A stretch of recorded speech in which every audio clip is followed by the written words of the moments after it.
Eh bien, bonjour à tous et je suis ravie de vous accueillir pour cette nouvelle table ronde à l'occasion de cette deuxième édition du salon Texcare France. Nous allons sur cette table ronde parler blanchisserie hospitalière, un maillon souvent méconnu mais absolument essentiel du parcours de soins. Donc, véritable interface entre l'hygiène, la logistique et la qualité de service. La blanchisserie hospitalière joue un rôle stratégique pour garantir la sécurité du patient, préserver la qualité bactériologique du linge et soutenir les équipes soignantes au quotidien. Mais ce métier ne cesse d'évoluer. Normes plus strictes, contraintes budgétaires, attentes accrues en matière de développement durable et d'innovation.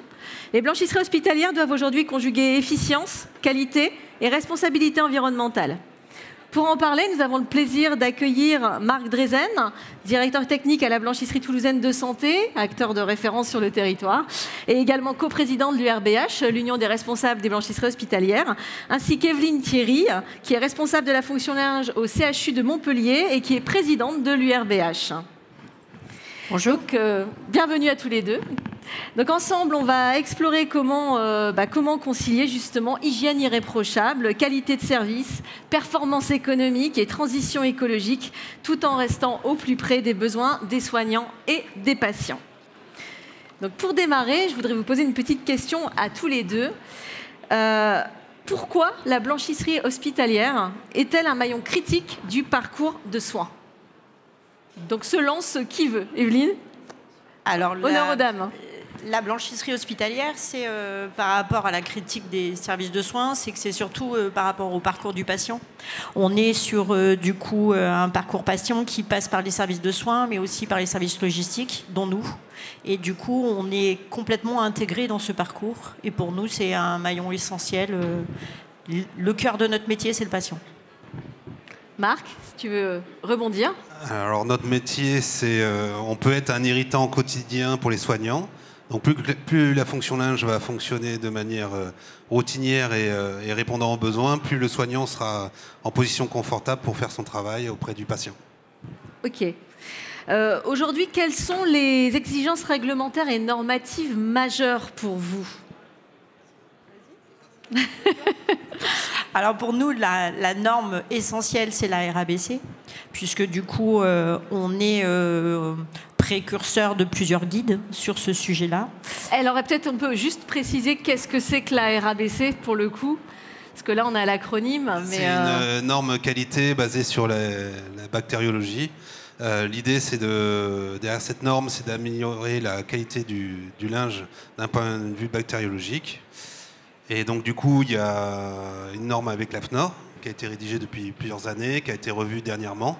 Et nous, on est auditeur aussi dans l'URBH sur cette norme et qui est appliquée dans plusieurs blanchisseries hospitalières, mais aussi privées, hein, bien sûr. Ce qui veut dire que si vous êtes auditeur, donc vous êtes accrédité par l'AFNOR pour aller réaliser des audits au sein des différentes structures qui en feraient la demande pour elles-mêmes être estampillées conformes à la méthode RABC, quoi. Exactement, c'est ça.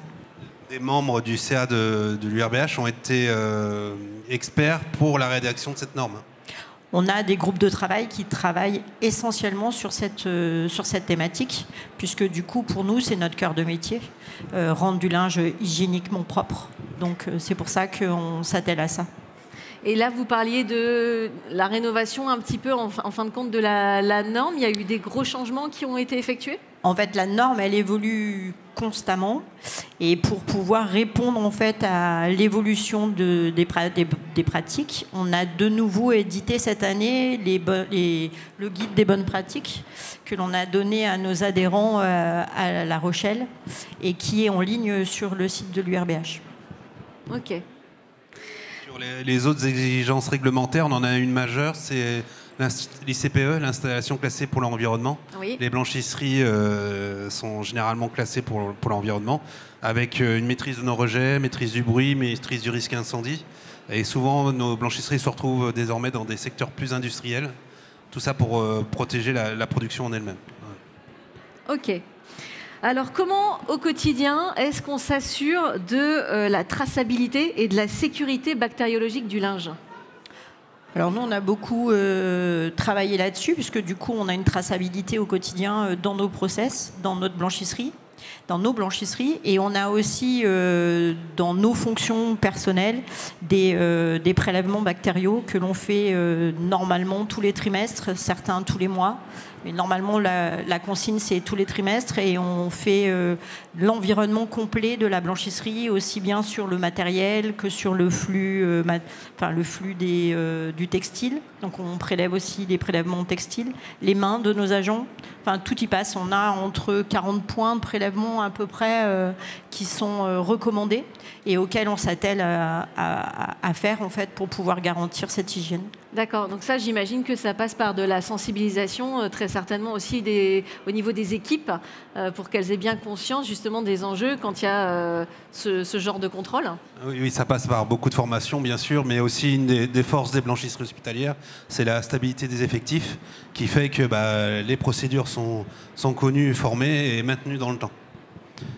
Autre sujet sur la traçabilité, l'ensemble des tenues en général sont en RFID ou scannées.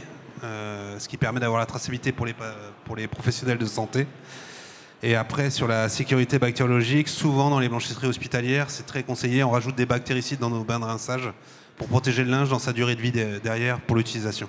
D'accord. Alors justement, en cas de tension, s'il y a des flux urgents ou en cas d'épidémie, de crise sanitaire comme ce qu'on a pu connaître il y a quelques années, comment est-ce qu'on garantit, quand on est la blanchisserie hospitalière, comment est-ce qu'on garantit la continuité et la fiabilité du service ? Alors nous, on a des stocks que l'on garde pour pouvoir répondre présent de suite. On a aussi du coup la possibilité de s'aider entre nous. On a un réseau qui est énorme et qui nous permet aussi d'appeler les copains quand on est en difficulté, ce qui nous permet aussi d'avoir une réactivité à l'instant T.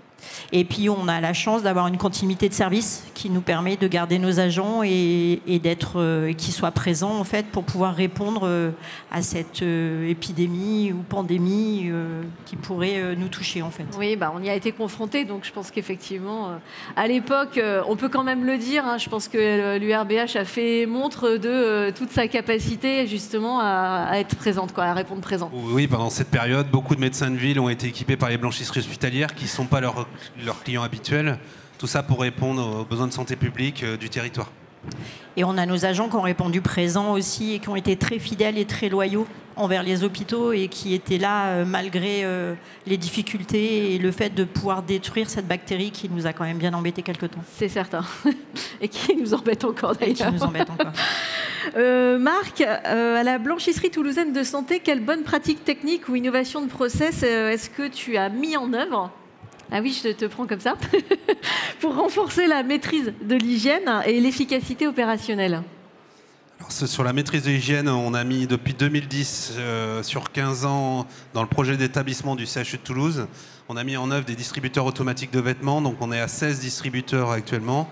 On distribue 10 000 tenues par jour en distributeurs automatiques de vêtements. Qui sont donc dispatchés dans les services ? Dispatchés auprès des vestiaires centraux surtout, des soignants. Et en fait, on a un modèle de tunique pour l'ensemble des personnels de l'hôpital, ce qui nous permet d'habiller, en non nominatif, ce qui nous permet d'habiller un professionnel dans la journée. Cet outil, c'était pour répondre au turnover soignant, mais aussi améliorer fortement l'hygiène au sein des hôpitaux, parce que les stocks sont centralisés et maîtrisés. Evelyne, à toi. En tant que présidente de l'URBH, quelles tendances ou quelles évolutions de pratiques est-ce que tu observes dans les blanchisseries hospitalières françaises ? Alors nous, sur la blanchisserie et en tant que présidente, nous, ce qui nous intéresse vraiment, c'est vraiment l'harmonisation nationale de façon à garantir en fait cette hygiène RABC qui est pour nous très importante dans notre cœur de métier.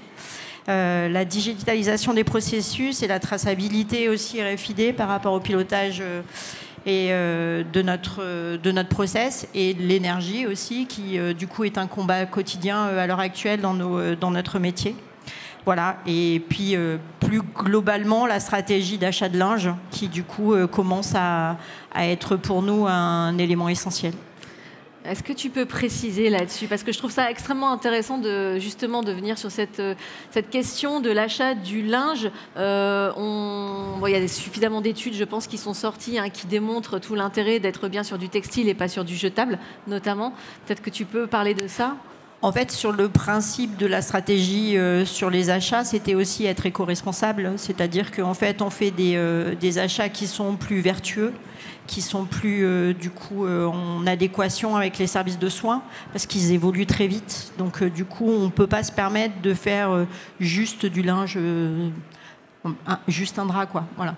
On est sur cette thématique-là, voilà. Et on essaye de rester français au maximum. D'accord. Ce qui est pas forcément toujours si simple. Hein. Non.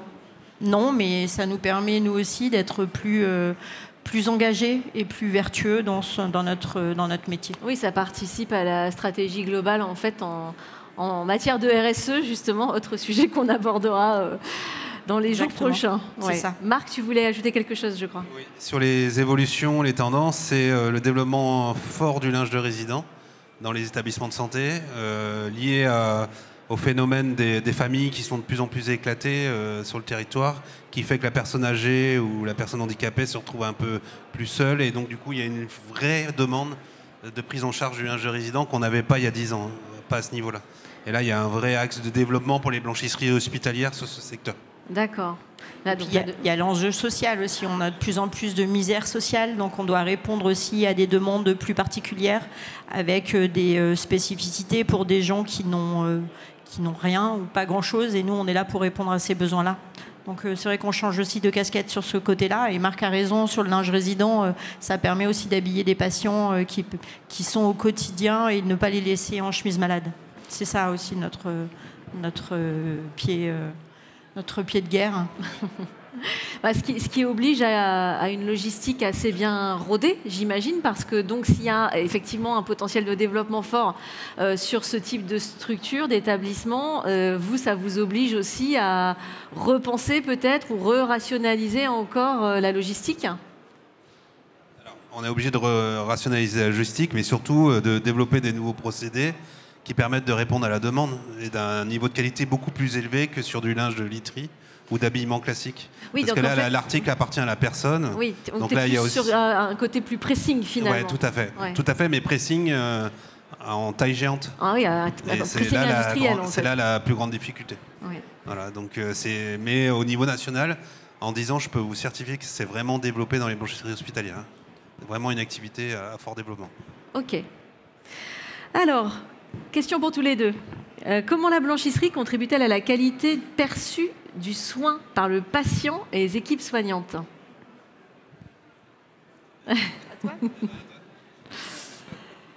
Alors, l'idée de la blanchisserie hospitalière, c'est de sortir des murs. Hein. C'est-à-dire que du coup, on ne peut plus se cantonner dans nos blanchisseries perso. Il faut aller au contact des services de soins. Il faut comprendre leurs besoins. Il faut comprendre leur quotidien. Et ça, du coup, en tant que responsable de blanchisserie hospitalière, à l'heure actuelle, c'est vraiment notre créneau, parce que du coup, on est dans cette configuration où on doit être au plus proche du soignant, et du coup, on sera au plus proche du patient. Voilà. Mais c'est se mettre au service des équipes de soins, tout simplement, et ne plus rester dans notre zone de confort. Ouais. Sur le soin, jusqu'à ces dernières années, ils commandaient le linge, ils géraient leur stock de produits de santé, etc. Ce qui se développe de plus en plus dans les hôpitaux, c'est une logistique des derniers mètres, où on fait à la place du soin la gestion des stocks, pour recentrer le soignant sur son cœur métier, c'est s'occuper du patient. Et donc du coup, pour relibérer du temps patient, en fait, ce qu'ils appellent ça comme ça dans les services de soins. Et c'est là où nous, on a un rôle, les blanchisseries, mais aussi nos confrères de la restauration ou autres, où on doit aider nos confrères hospitaliers, soignants, pour se recentrer auprès du patient. Oui, alors tu me permets de rebondir sur une des questions que je voulais vous poser sur comment la collaboration avec les équipes de soins et vous, en fait, ou même au-delà de la logistique, influence la performance du service linge. En fait, la collaboration, elle est transversale et elle est essentielle pour nous. Du coup, on va à leur rencontre quotidiennement. On fait des enquêtes de satisfaction. On leur demande des taux de conformité. On essaye d'être au plus près de vraiment l'essentiel de ce qu'ils ont besoin, quoi. Oui, ça fait le lien avec les fameux indicateurs du coup, les fameux indicateurs de qualité, tu viens de l'évoquer, le taux de non-conformité, la satisfaction des services, les réclamations. Une fois que vous avez donc vous récupérez toutes ces données. Nous, au CHU de Montpellier, par exemple, on fait un questionnaire tous les mois de janvier, qui n'est pas le mois le plus simple, parce que c'est là où on distribue le plus de couverture, par exemple, où c'est vraiment essentiel. Et en fait, on leur fait une enquête de satisfaction avec plein de thématiques sur leurs besoins, sur leur satisfaction, sur ce qu'ils attendent de nous, sur les non-conformités, sur les problématiques. Et ça nous permet de relever notre niveau et de répondre davantage, en fait, et d'être plus efficient sur notre métier. Ouais. C'est ce que j'allais... C'est jamais simple, hein, une enquête de satisfaction, mais en même temps, ça permet de relever. Voilà, c'est ça. Ça t'oblige à... C'est dans les contraintes que l'on voit si on est bon ou pas. C'est ça. Marc, tu voulais dire quelque chose ou pas là-dessus? Oui, il ne faut pas oublier que la fonction linge, c'est une roue. C'est ce qu'on appelle la roue du linge. Et dans la roue du linge, nous, on ne produit rien, en fait, une blanchisserie. On ne fait que transformer du linge sale en linge propre. Si on ne nous donne pas le linge sale, on ne sait pas rendre le linge propre. Donc l'enjeu du responsable de la fonction linge, c'est que ça se passe bien avec la logistique interne à l'hôpital, c'est que ça se passe bien avec le soignant pour avoir en temps et en heure le linge sale pour pouvoir le rendre propre. Et donc c'est vraiment un enjeu important dans nos fonctionnements. Alors, notre plus gros enjeu, c'est aussi de les éduquer sur du coup comment ils doivent utiliser ces textiles, parce que souvent ils les détournent et du coup ça nous met en difficulté sur notre roue. Et c'est là où il faut être continuellement à leur écoute, quoi. Ça sent les anecdotes, ça. Marc, pour rebondir sur ce que tu sur ce que tu disais juste avant. Quelles sont les bonnes pratiques managériales, justement, pour mobiliser les agents, d'une part, autour de la qualité, du sens du métier, etc. Alors... Et puis les services aussi, du coup, parce que quelque part, c'est par extension. Alors, Evelyne et moi, on est tous les deux des anciens du privé. Donc, on a été formés dans le privé. La plus grande difficulté qu'on ait, nous, c'est de faire travailler des gens dans une publique, avec un statut public, dans une industrie. C'est ça notre difficulté. Donc il faut trouver des axes pour générer un sens commun au travail. Pourquoi je me lève le matin? Et la chance qu'on a, nous, c'est qu'il se lève le matin pour le patient. Et donc il faut axer, première chose, c'est ça. C'est pas pour un business, c'est pas pour un taux de rentabilité, c'est pas pour... c'est la grosse différence avec le privé. C'est on se lève le matin pour le patient. Si on est performant en termes de productivité, c'est pour le patient, c'est pas pour un meilleur chiffre d'affaires. Ouais. La meilleure solution, c'est que c'est de la cohérence, en fait. Il faut qu'ils sachent pourquoi ils travaillent, pourquoi ils sont là et pour qui on le fait. Et plus on est, du coup, communicant sur ce style de management, plus c'est facile pour nous, après, de les emmener avec nous. Et au vu de ce qui s'est passé pendant la pandémie, on sait que, du coup, ils savent pourquoi ils sont là. Et ça, pour nous, c'est essentiel. On parlait ce matin, sur un des ateliers qui a eu lieu ce matin, de la quête de sens. On est là-dedans, on est tout exactement, c'est ça. Alors nous, on est en plein dedans, quoi. On est vraiment... Je peux vous certifier qu'ils savent pourquoi ils sont là le matin. Ouais. Et nous aussi, du coup, on est super fiers de savoir pourquoi on est là aussi, du coup. Alors, est-ce que tous les deux, vous pourriez nous donner un exemple concret d'organisation optimisée ou alors d'amélioration continue réussie dans vos blanchisseries ? Alors, au CHU de Montpellier, on est en pleine rénovation, donc du coup, on est en plein dedans. on revoit tout, on revoit le flux du coup logistique, on revoit le flux matériel, on revoit le flux des agents. On est sur une rénovation complète, donc on est dans la façon d'être le plus efficient possible à travers cette roue du linge qui, pour nous, est essentielle. Donc voilà, moi c'est la rénovation. Ça, c'est un retour de questionnaire qui a piqué, alors. Ouais, c'est ça. Il faut donner du sens et leur faire comprendre pourquoi ils n'ont pas de drap, pourquoi ils n'ont pas d'éponge. Si on n'en a pas, c'est ce que disait Marc, hein, quand on n'en a pas, c'est compliqué pour nous. Donc voilà, l'éducation de ce côté-là, elle est primordiale pour nous. Et toi, Marc ? Alors nous, un exemple qui parle un peu pour tout le monde, c'est au CHU de Toulouse, à l'heure actuelle, un soignant ne commande pas de linge. Donc ni de linge de literie, ni de linge de ménage, ni de linge d'habillement. On s'est mis en position de prestation de service complète, all inclusive entre guillemets. L'idée c'était derrière, bien sûr d'aider le soignant, mais aussi de maîtriser complètement la roue du linge pour maîtriser le retour sale et du coup réduire nos achats, augmenter la performance de la roue et donc l'hygiène associée. Ok. Alors, je voulais vous demander quelles étaient les principales pistes d'action pour réduire l'empreinte environnementale dans les blanchisseries hospitalières. Je sais que c'est un sujet qui vous anime beaucoup aussi. Vous avez probablement également un groupe de travail qui planche là-dessus. Donc, voilà, on parle quoi? On parle consommation d'eau, consommation d'énergie, des produits lessiviels, le transport, le réemploi des textiles, etc. Là-dessus, voilà, pour vous, comment vous agissez aujourd'hui? Quels sont vos principaux axes de réflexion? Vos principaux, pardon. Alors moi, par rapport à ma rénovation, on est dans tous les axes. On prend tous les axes et on est Evelyne sur tous les fronts. Voilà, c'est ça. Donc du coup, pour nous, c'est le plus un exemple concret, un flux unique avec des chariots qui permettraient de livrer du propre et en même temps ramasser du sale, mais avec une désinfection systématique au milieu des deux dans des tunnels de lavage. Enfin voilà, il y a toute cette normalisation en fait de flux qu'il faut qu'on reprenne et qu'on remette. Il y a 2 ans, on a présenté à l'URBH une étude ACV, donc une analyse cycle de vie qui a été faite par le CHU de Toulouse. Ils voulaient comparer, alors c'est les blocs opératoires qui avaient demandé, il y a un projet Green Block, qui voulait comparer une surblouse jetable avec une surblouse textile. Le textile est 7 fois moins polluant qu'une surblouse jetable. Oui, c'est ce qu'on évoquait tout à l'heure. Donc en fait, nous, l'axe, si on veut améliorer l'environnement, c'est de développer le textile. Voilà. Qui est notre cœur de métier, ça Qui est notre cœur de métier. Nous, on est un métier d'avenir. Alors, oui, c'était un métier, il y a 10 ans, c'était l'inverse. C'était la facilité jetable. Là, il faut fortement réduire le jetable, revenir au textile, si on veut améliorer l'environnement lié à ces articles-là. Tu as des ratios sur la part du jetable et du textile alors, ça dépend, sur Toulouse peut-être, après au niveau national, je ne sais pas si... Non, vous n'avez pas. Non, mais par contre, ces 20 dernières années, c'était développé fortement le jetable. Parce que c'est la facilité. On stocke, il y a moins à gérer, il n'y a pas à rendre le linge sale, c'est beaucoup plus facile. C'est comme à la maison. Imaginez que tous vos habits soient en jetable, la vie serait facile, quoi. Et il n'y aurait pas la machine à laver à faire. Voilà, quand on parle maison, tout le monde comprend. Là, c'est un peu la même notion. Il faut revenir en arrière. On n'a pas le choix. Si on ne le fait pas, ça sera pour nos enfants, ce sera une catastrophe. Et donc, il faut en avoir conscience et revenir comme au bon vieux temps. Nous, c'est un très vieux métier. Laver le linge, c'est depuis la nuit des temps qu'on le fait. C'est comme faire à manger. C'est des très, très vieux métiers qui sont essentiels pour la société, pour tout le monde.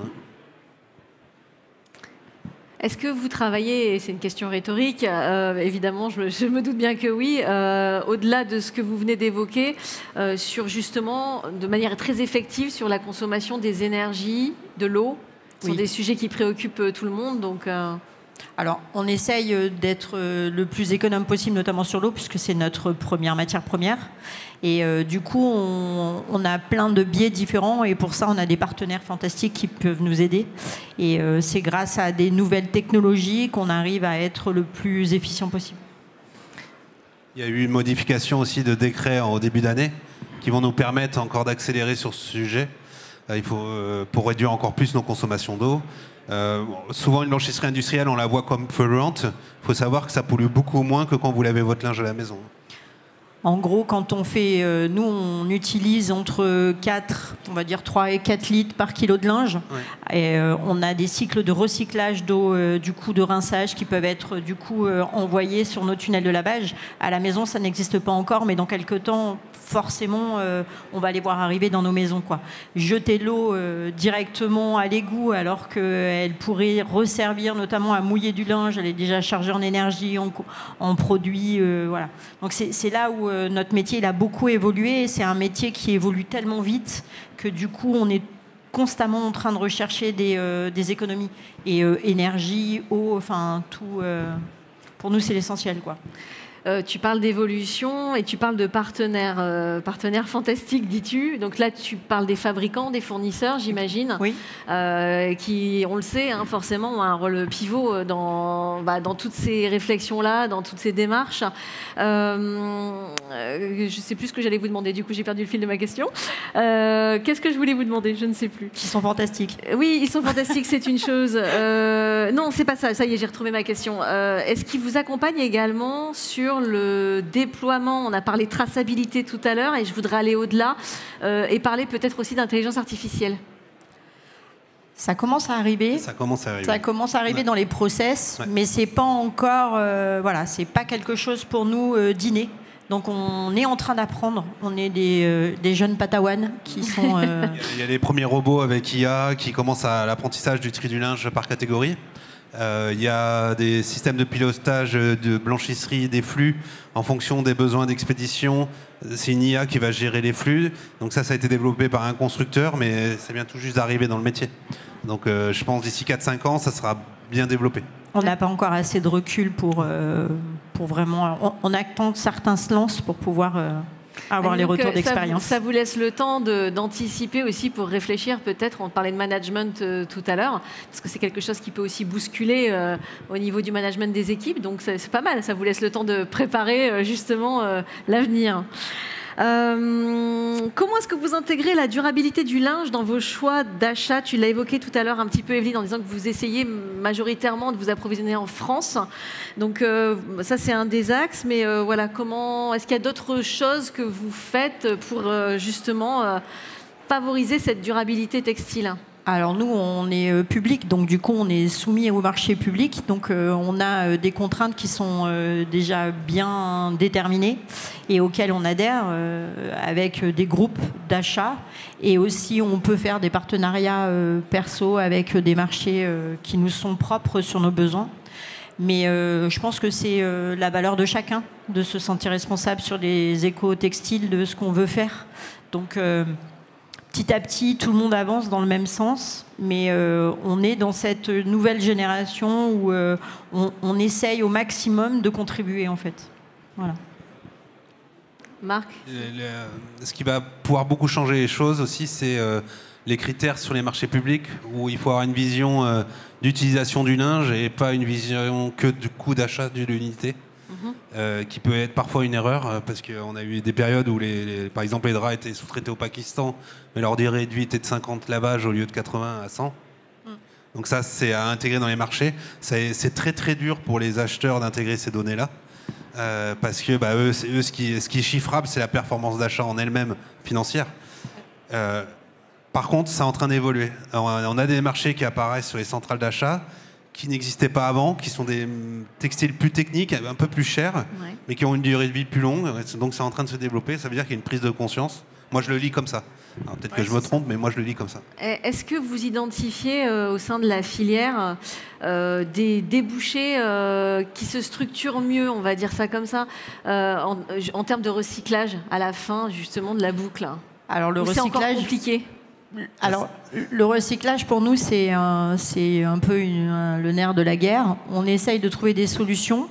C'est difficile, puisque du coup, on a un décret qui vient de sortir qui est compliqué pour nous, puisqu'on doit recycler notre linge.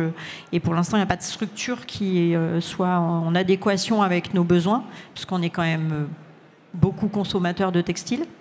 Moi, j'ai la chance à Montpellier d'avoir quelqu'un qui récupère mon linge avec une petite convention d'un partenaire qui récupère mon textile et qui le réutilise après sur d'autres biais. Mais je sais que tous mes collègues n'ont pas cette chance-là. Mais chacun est en train de chercher. C'est un sujet sur lequel on travaille tous ensemble, notamment sur l'URBH, pour pouvoir en fait partager nos bons plans, tout simplement. Hein. C'est un sujet qui va être développé même au-delà du RBH, parce que c'est un besoin national de l'ensemble des blanchisseries privées et publiques. Et donc, du coup, il faut qu'on trouve une solution collective. Donc, ça sera le sujet de demain. Oui, aussi. C'est pas mal. Oui, on en parlera demain lors de la table ronde consacrée à la RSE, effectivement. On parlait coûts, hein, tout à l'heure, Marc, tu évoquais cet aspect-là. Aujourd'hui, comment est-ce qu'on peut concilier les investissements nécessaires avec la réalité budgétaire du secteur public? Alors, historiquement, il y avait une blanchisserie par hôpital. C'était historiquement. Ça, c'était pour assurer la sécurité sanitaire de la population. C'est-à-dire que l'hôpital maîtrisait l'ensemble de ses fonctions et on est pour, en cas de guerre ou autre, pouvoir assurer ses missions de service public. C'est essentiel. Essentiel. Maintenant, ce qui se développe beaucoup, c'est des blanchisseries de territoire. Plutôt qu'il y ait une blanchisserie par établissement, il y a une blanchisserie par département, public, sous autorité bien sûr de l'État, hein, du ministère de la Santé. L'objectif étant de massifier pour financer ces investissements et donc du coup maîtriser les coûts de revient pour les établissements de santé. La massification a vraiment lieu. Au niveau national, il y a vraiment des gros regroupements avec des constructions de nouvelles blanchisseries, qui sont des usines, hein, avec des investissements importants, mais aussi avec du linge de manière importante en termes de quantité. Donc là où il y a eu une intelligence collective de la part des responsables de blanchisserie hospitalière, où il y en a beaucoup qui sont regroupés entre eux pour assurer la pérennité du fonctionnement pour les patients, mais aussi assurer la performance économique parce que les hôpitaux vont très mal d'un point de vue financier et il faut qu'on soit aussi bon sur ce secteur-là. Ok. Alors, vous nous avez préparé une petite présentation. Je propose à la régie d'envoyer cette petite présentation, Evelyne. Voilà. Si je pense c'est une bonne opportunité, bien que je vais la découvrir en même temps que tout le monde, hein, oui, d'avoir une visibilité sur ce qu'est en fait l'URBH, l'Union des responsables des blanchisseries hospitalières. Exactement. L'idée, c'était de faire partager. C'est vrai qu'on est une association en fait qui regroupe les responsables de blanchisserie hospitalière du coup national, et on est très peu connu parce que on n'est pas très communicant en dehors de notre communauté, on va dire. Et l'idée d'aujourd'hui, c'était aussi de vous dire qu'on était là et que les blanchisseries hospitalières, malgré tout, vont bien. Et on voulait du coup partager ça avec vous. Donc voilà les représentations du CA, du conseil d'administration. On voit qu'on est un peu partout sur le territoire. Notre idée pour nous, c'est du coup le dialogue des autorités publiques, c'est la négociation sectorielle, c'est l'influence sur les réglementations et c'est les réseaux nationaux et internationaux, puisque du coup on a aussi des contacts avec d'autres pays et toujours dans notre métier du coup qui est le soin. Ça, c'est la carte des adhérents du RBH 2025. Donc, vous voyez, ça représente bien notre pays, donc vraiment de toutes les régions. Donc, c'est une association professionnelle, hein, bien sûr, à but non lucratif. L'objectif, c'est des échanges. Donc, on vient de fêter les 40 ans du RBH. C'est des échanges entre collègues, parce qu'on a des métiers assez isolés dans les hôpitaux. Hein. On est une des seules fonctions industrielles dans l'hôpital. L'hôpital est là pour soigner, il n'est pas là pour faire de l'industrie. Donc, des fois, on a l'impression d'être vraiment seul. Donc, heureusement qu'il y a ce réseau qui nous permet de partager avec des confrères. Vous êtes combien là? Parce qu'il y a pas mal de petits points là, sur la URBH, cette année, on était 300 blanchisseurs publics. On est 369, je crois, et un peu plus d'une quarantaine d'établissements répertoriés. 54 140. Ah ben 140. Plus ça va, plus on grossit et plus on est... voilà. L'idée, c'est ça pour nous, c'est de partager notre métier et de nous faire connaître. Donc, le bureau du conseil d'administration avec, du coup, moi, présidente de l'URBH, Marc Drezen à côté de moi, qui est, du coup, notre vice-président, Catherine Diallo, qui est notre secrétaire, qui était sur le CHU de Reims, Agnès Sauvigné, qui est aussi sur le CHU de Toulouse maintenant, Michael Gimbre, qui est sur Dijon, et Willy Trouvin, qui n'est pas encore arrivé, mais qui devrait être pas là. Qui ne devrait pas tarder. Exactement. Donc notre mission, c'est rassembler, représenter et soutenir. Rassembler, c'est en fait savoir que tous nos... Enfin, comme disait Marc, en fait, qu'on est tous ensemble dans le même métier et avoir du coup cette cohérence de groupe pour pouvoir avancer et ne pas se sentir seul quand on a une problématique. Et ça, le Covid nous l'a bien appris, puisque du coup, c'est ce qui nous a permis d'être unis et confiants ensemble. Représenter, donc c'est défendre les intérêts de nos membres auprès des institutions et partenaires. Donc on va prendre le cas du décret tertiaire sur les consommations énergétiques, où là il y a eu beaucoup de discussions avec le ministère de l'Environnement. Et donc l'URBH était représenté au même titre que le GEST pour les blanchisseries privées. L'idée c'était de bien définir les seuils pour pas que les blanchisseries soient complètement pénalisées ou autres. Donc on a pu apporter une certaine vision et c'est vrai qu'on est plus fort nombreux que seuls. Hein. Forcément. C'est ça. Et soutenir, c'est du coup améliorer les conditions de travail et surtout les services de soins. Donc on est sur aussi un standard de qualité, puisque du coup pour nous, nos valeurs, c'est l'hygiène, la qualité, la sécurité. Et comme on disait tout à l'heure, du coup on a créé des guides qui permettent aussi à tous nos adhérents de pouvoir s'y retrouver et prendre ce métier à bras-le-corps et voir venir en fait toutes les difficultés qui pourraient arriver. Et le petit dernier, qui est du coup le dernier guide RABC qui a été édité en 2025. Donc, formation et expertise. Donc, formation continue. On a des programmes de formation adaptés aux évolutions du secteur et aux nouvelles technologies. Donc ça a lieu pendant nos journées d'études. On essaye d'avoir différents thèmes pour en répondre à la diversité des demandes. Mais cette diversité des demandes représente la diversité de notre métier, qui n'est pas un métier facile, c'est-à-dire qu'on n'est pas expert que dans un domaine, par exemple comptable. On va faire de la compta, du juridique, du management, du social, de la technique, de la logistique, de la gestion énergétique, de la gestion réglementaire. Donc en fait, c'est impossible d'être bon dans tout. Donc il y a des formations et des thèmes, et les gens peuvent choisir aussi les thèmes où ils veulent aller via des ateliers, ce qui leur permet de se perfectionner. Voilà. L'innovation, on en a parlé, hein, du coup, qui est pour nous le cœur essentiel de notre métier, avec l'écologie et puis les différentes techniques et la productivité qui est toujours du coup en train de progresser. Et les réseaux sociaux aussi, qui du coup on commence à se faire connaître et à dire qu'on est là. Donc on a un site du coup URBH, on est présent sur quelques réseaux pour pouvoir créer du lien. Et avoir du coup ce contact avec nos adhérents et avec les autres aussi, parce que l'idée c'est des guides, c'est de partager avec les autres aussi. Voilà, sur le principe.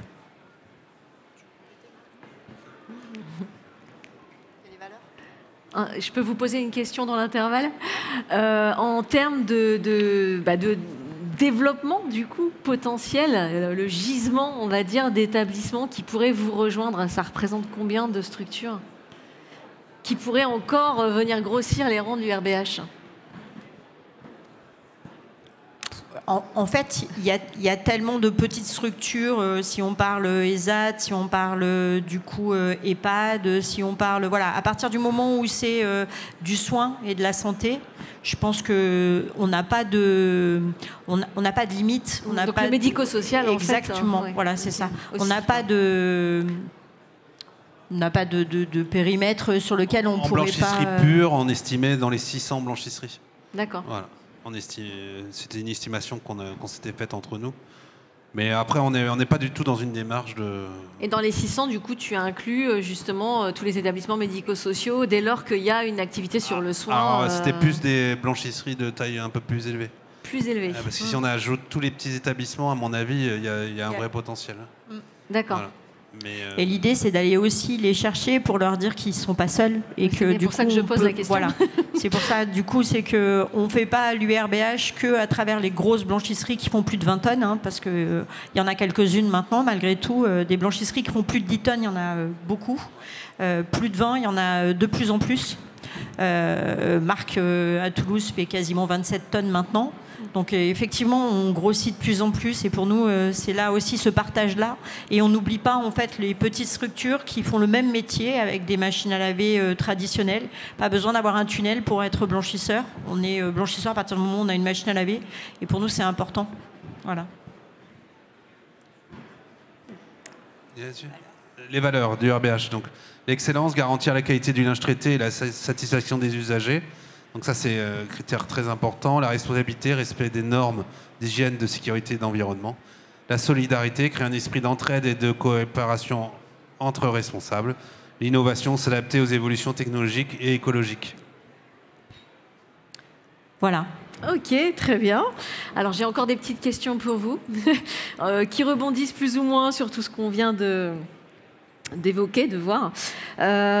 Question pour toi, Marc. Quelles innovations matérielles ou process te semblent les plus prometteuses pour allier justement toutes les problématiques qu'on a évoquées de performance, de durabilité dans les prochaines années? On a évoqué ces fameux fantastiques partenaires, mais justement, qu'est-ce qui, toi, qui est dans le métier depuis quand même longtemps,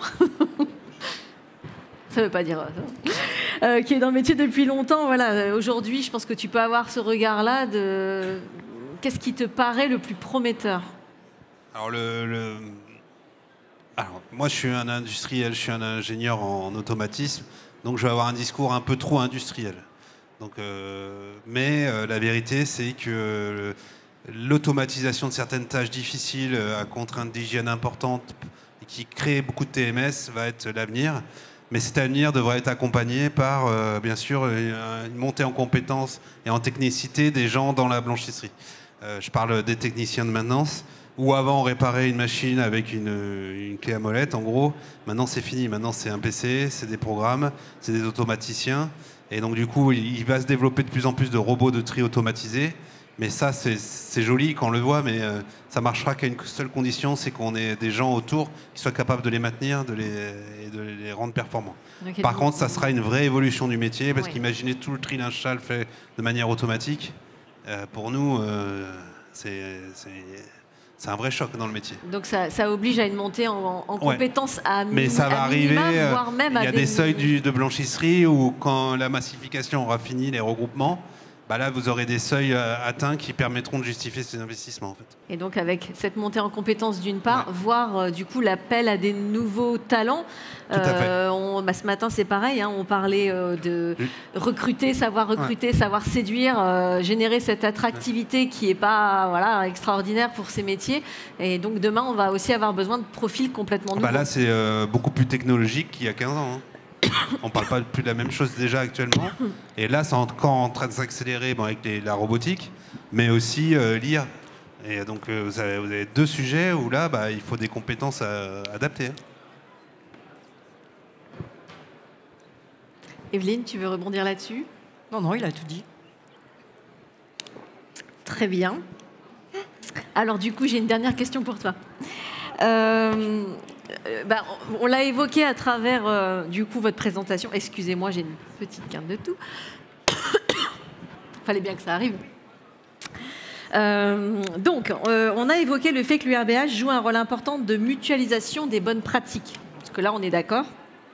Et je voudrais que tu me dises, Marc également, s'il le souhaite, quelles initiatives collectives ou quelles expériences est-ce que vous souhaiteriez mettre en lumière en matière de développement durable?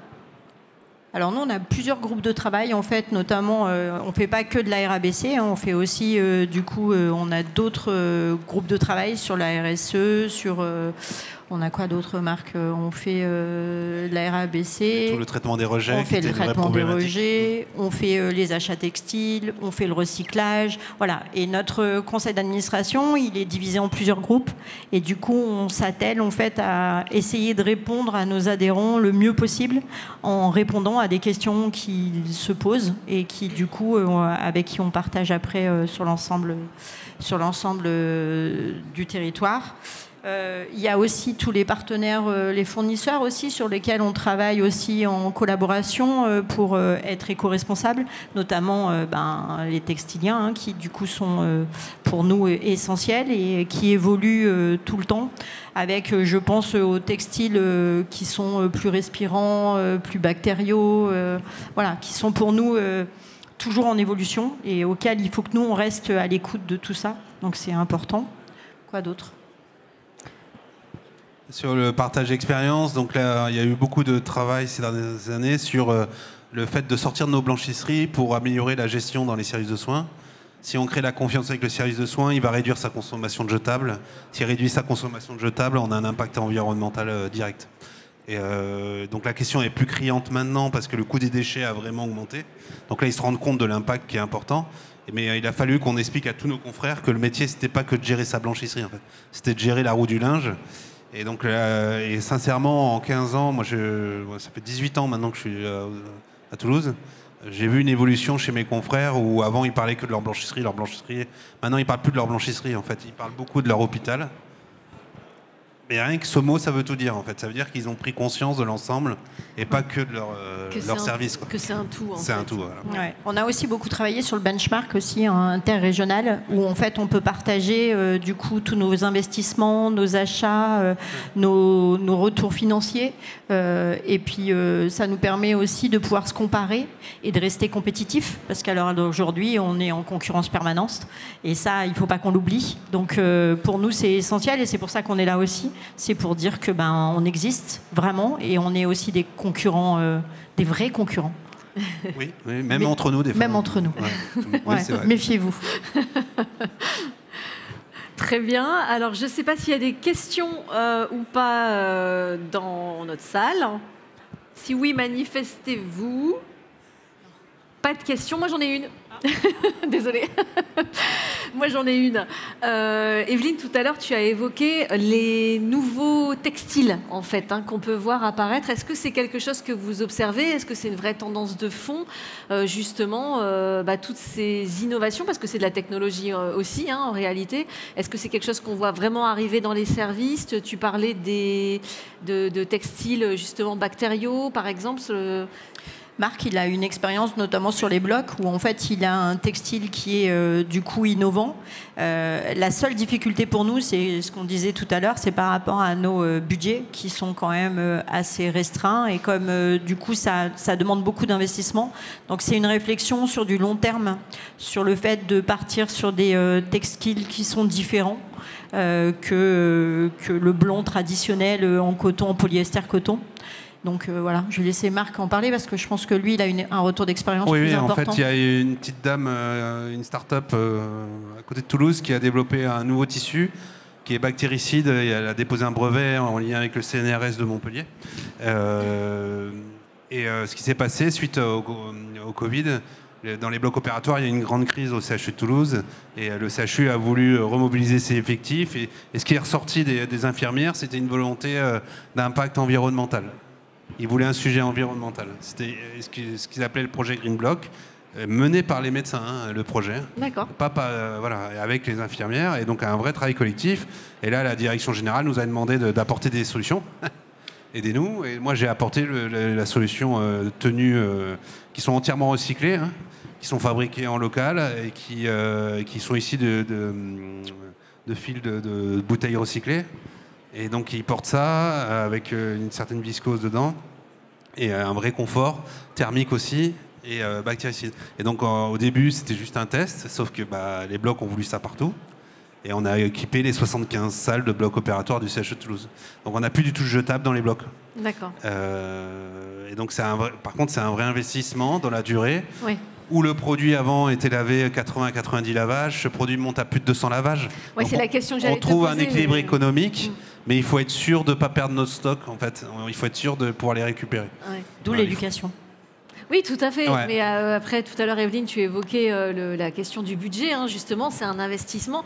Tu disais que c'était la principale contrainte. Et moi, ma question, mais tu l'as un petit peu du coup devancée, c'est est-ce qu'il n'y a pas une contrainte aussi en termes derrière d'entretien? Parce que tous ces nouveaux matériaux, est-ce que ça oblige à mettre en place des process particuliers ou des programmes spécifiques? Non, pas particulièrement. Du linge. Ça se traite en fait traditionnellement dans nos blanchisseries. On est capable aussi de s'adapter maintenant aussi sur le traitement. Donc du coup, c'est plus simple. Autant avant, on avait des programmes de lavage qui étaient uniformes. Autant maintenant, on est capable de pouvoir faire du spécifique. Et on n'a plus peur de sortir des rangs pour faire de la couette, des housses de couette, des tenues de couleur. Voilà. Et ça, sur un hôpital public, c'est déjà un grand pas en avant. Donc voilà, on est sur cette thématique où on essaye d'être un peu plus fantaisie dans nos organisations. Ok. Est-ce que vous avez autre chose à ajouter? Non. Tout va bien.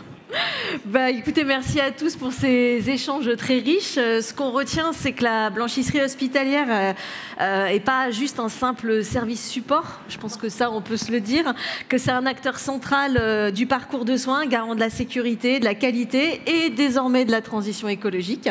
Entre maîtrise de la biocontamination, excellence opérationnelle, innovation durable, c'est tout un secteur qui se professionnalise et qui s'adapte aux défis du XXIe siècle. au service du patient et de la santé publique. Merci à tous. Merci. Merci.